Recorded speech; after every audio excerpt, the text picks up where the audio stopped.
After testing the first prototype, I then began to develop my idea of the locking device that would be able to keep the head at strain until it could be released at an appropriate time.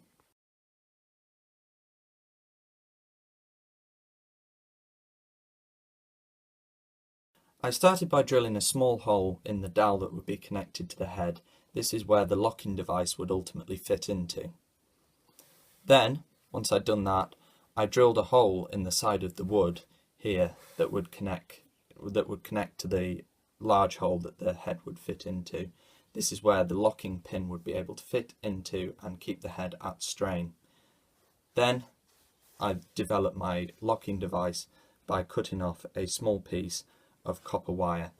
This would help to ultimately hold the device and the head in position until an appropriate time when it could be released.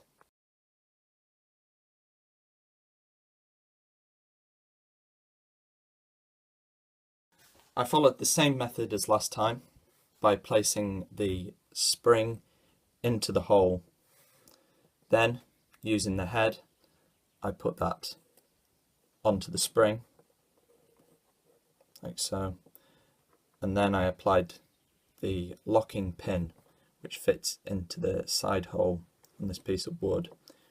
This will represent the back of the Canary, ultimately when this design is developed.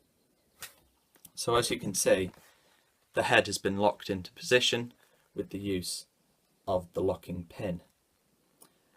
Now, at an appropriate time, when the head can be detached from the body, the actress playing Wednesday is able to subtly use the pin and pull, and the head is removed.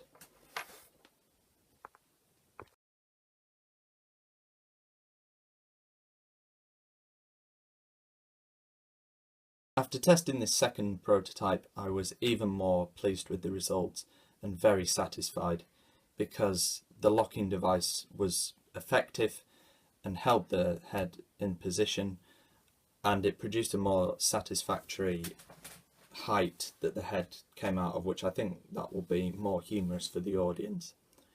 To improve this design, I will glue the spring into the hole next time to make sure that the spring does not come out when the head is released, which will ultimately improve this design when I develop it further in the future.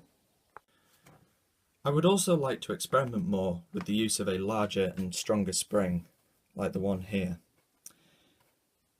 This will be able to launch the head higher for added comedic value, but also when we develop this prop, the head will be considerably larger than the one used in the prototype, meaning there will be greater exertion needed on the spring in order to launch the head. I will develop this theory in the following prototype to determine whether it's true.